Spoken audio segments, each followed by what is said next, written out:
of you will know, recently did a video where I restored an Amstrad CPC 464 that was in a bit of a bad state.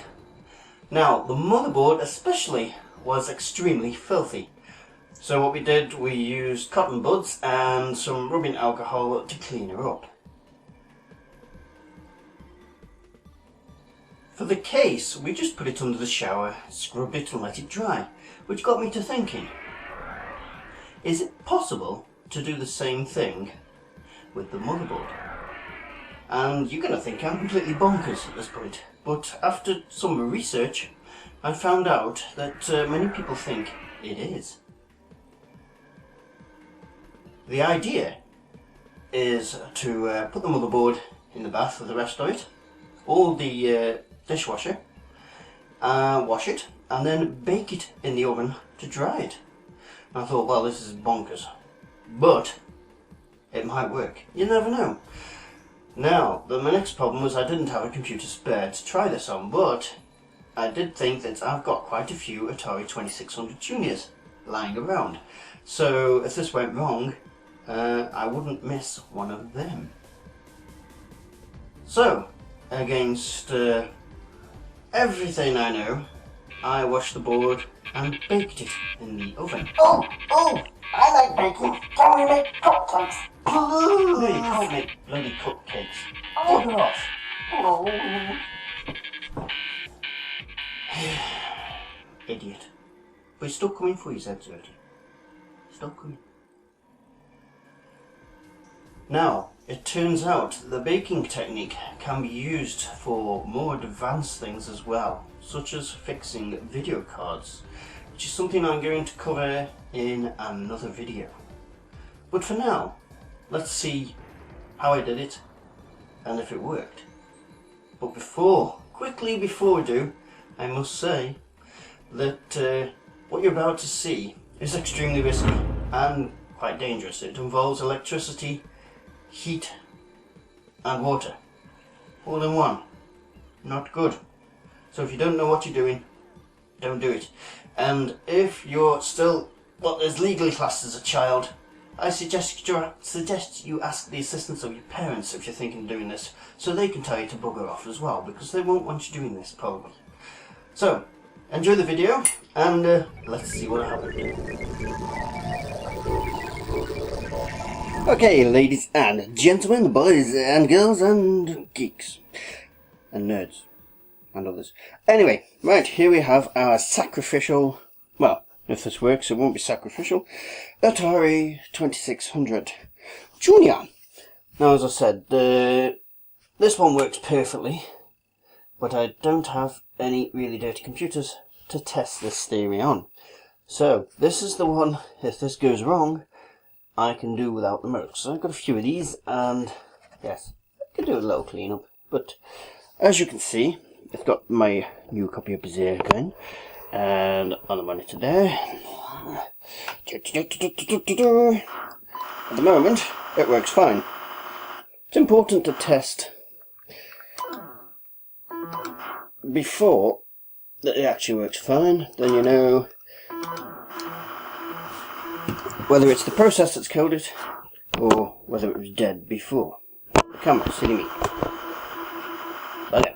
So, right, let's strip this down to the motherboard that we're going to clean. Right, sometime later, because this metal shielding put up a real fight to get off. Excuse me. And we have the board. Now, it's a pretty clean board. It does have a few little melted stuff, but this is actually a clean board. Now, what I'm not sure about is the modulator here and its cable, but we're going to chuck it in anyway. What I'll do is try and avoid getting water into there. But what you must do is anything that can be affected by water, obviously, open capacitors, etc., cardboard structures, which you have on some, don't know what that is, they must be removed. Desoldered, removed. Now, these switches I don't know about, so we're going to try them anyway in the process. Whilst I've been doing this, the oven is on downstairs, warming up to 170 degrees Fahrenheit. And I'm now going to take this into the bathroom and give it a good scrubbing. Okay, welcome to the Electro Gamer VX Geek Lab bathroom. Sorry about the rumbling noise, that's the fan for the bathroom. Not much I can do about this. Now this is actually my third attempt at recording this due to the batteries failing on that. Which is why it's already wet. So, what I'm going to do, this is already wet because I've already done this once. Just put a little bit of hand cleaner in there. I'm going to rub this around the board, trying to avoid this. But just to note, in the last video, that actually got wet, so there we go. Now, if this was a real dirty board, I'd be doing this a lot more. But it ain't, so I'm not.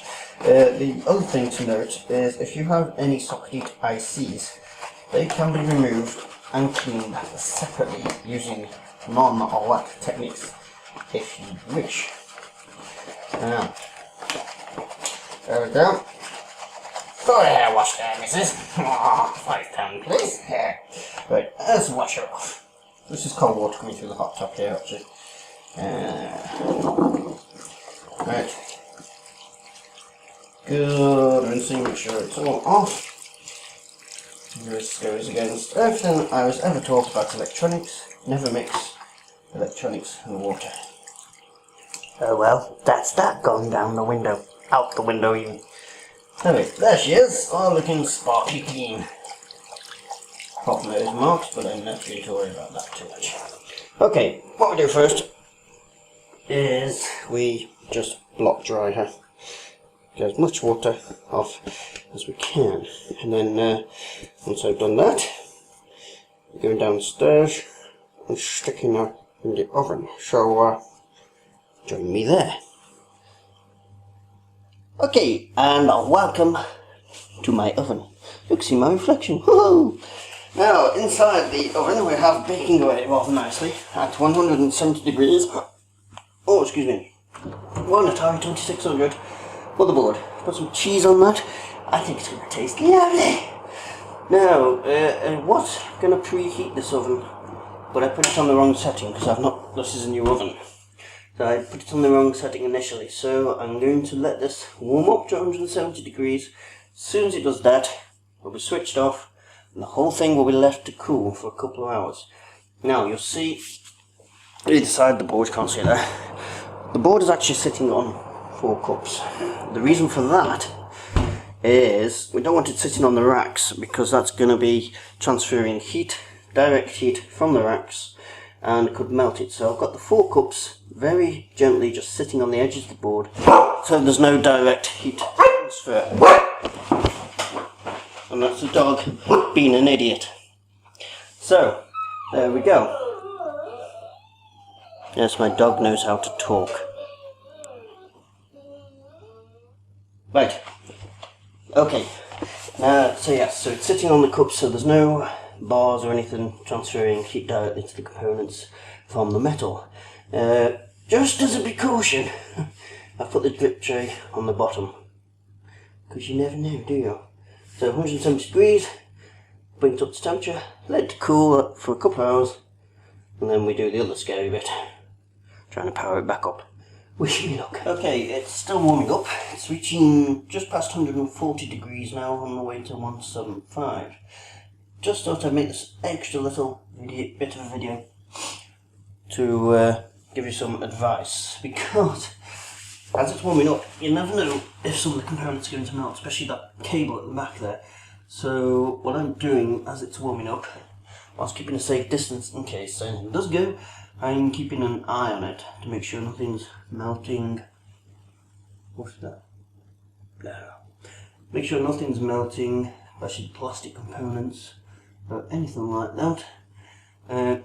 Keeping a nose on the smell, because that will give you a clue.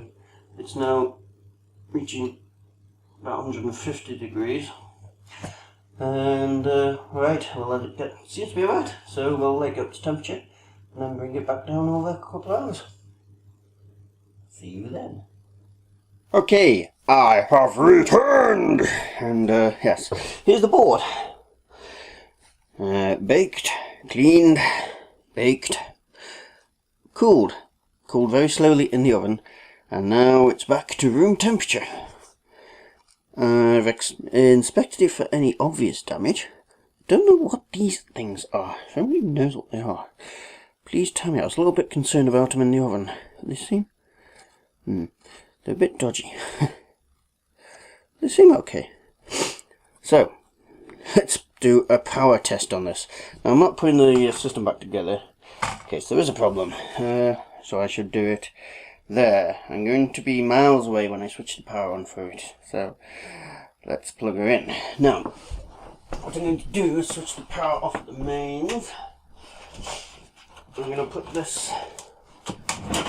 I'm going to plug this in and put it in the on position. The on is up, which is the far left button. So, let's plug her in. Put that on the up position. Now, when I switch this on, if it's successful, and a basic power up, we should get a red light there. Fingers, cross everything else. Watch the stuff falling down over here and try it. Oh, here we go. We got a red light. Excellent. Next thing to do is to put in the game, put in the controller, plug it into the TV, and see if it actually works. Excellent so far. Oh, it's a mutant! Now, to get the game in, I've actually had to put the top on because the top opens the door for the game. So, what I'm going to do, put that there, switch on the TV, which takes a few moments, and that's the main Geek Lab TV. We've lost the remote to this, so we have to do everything manual, which takes bloody ages. I'll turn the volume down before I switch this thing on. That's definitely. And there is something. What there is, I do not know, but there is definitely something there. Right, might need to tune the pot.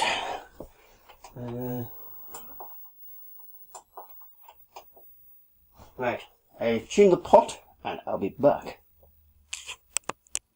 Right, here we are downstairs. I'll shed a little light on this situation, shall I? There we go. Ignore the carpet, it's a rented house. Right. Because it wouldn't work on the TV upstairs, we don't have the remote for that TV, so I can't manually tune it. So, brought it downstairs to where my laptop sits. My mouse sits on the psychology book. Oh yeah. And it's working. Sort of. Now, as you can see, not quite in tune. Now the TV has tuned it, but it's not quite in tune. So, this is to do with what's called the pot. So I'm going to have to open her up.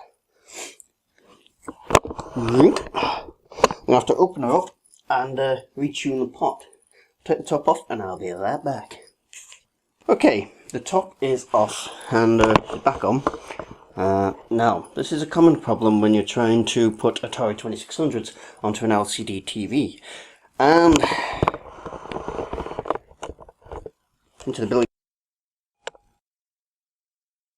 you now get to see how it's solved. Basically, just a matter of this screw here.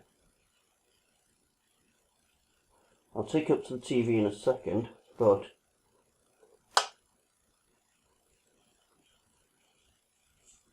just turn it very gently. He says, right. Okay, what I've done, I've put centipede in there.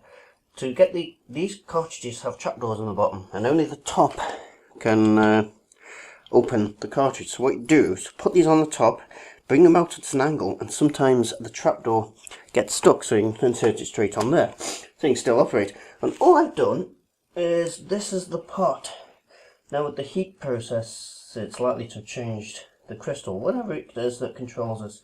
So I've just adjusted that, just put it on the screen, turn that very gently, and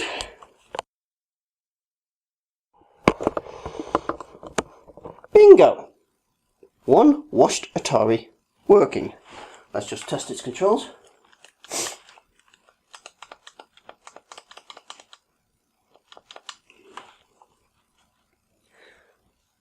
Right, it appears this doesn't have auto start yet either, unless there's a problem.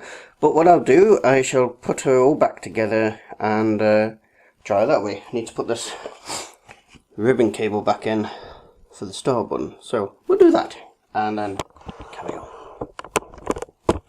Right, all I've done, I've put the top on so the ribbon cable is in.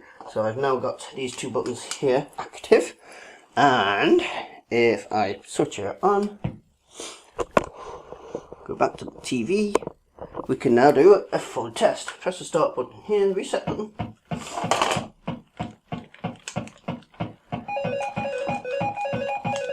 And I have no control over it. Hang on, wrong player. Basics. There we go. 1 times. There you go. So you can wash and bake electronics. Now, as I've said before, there we go. As I've said before, doing this is extreme restoration. So unless you know what you're doing and you're willing to take the risk of it not working ever again, because this is a very dodgy process, don't do it. But if you know what you're doing and you're good with this sort of stuff, it works. I've washed it, baked it dry, and there it is, running again, happily as can be. It actually seems to have a better picture than it did before, so happy with that. That is good. Actually, that does have a better picture before. The colours are better, maybe because I retuned it on the pot there, but yes, that's a lot better. So thank you very much. Hope you enjoyed. Hope you never find a computer you need to do this on, but if you do, there you go. Happy with that.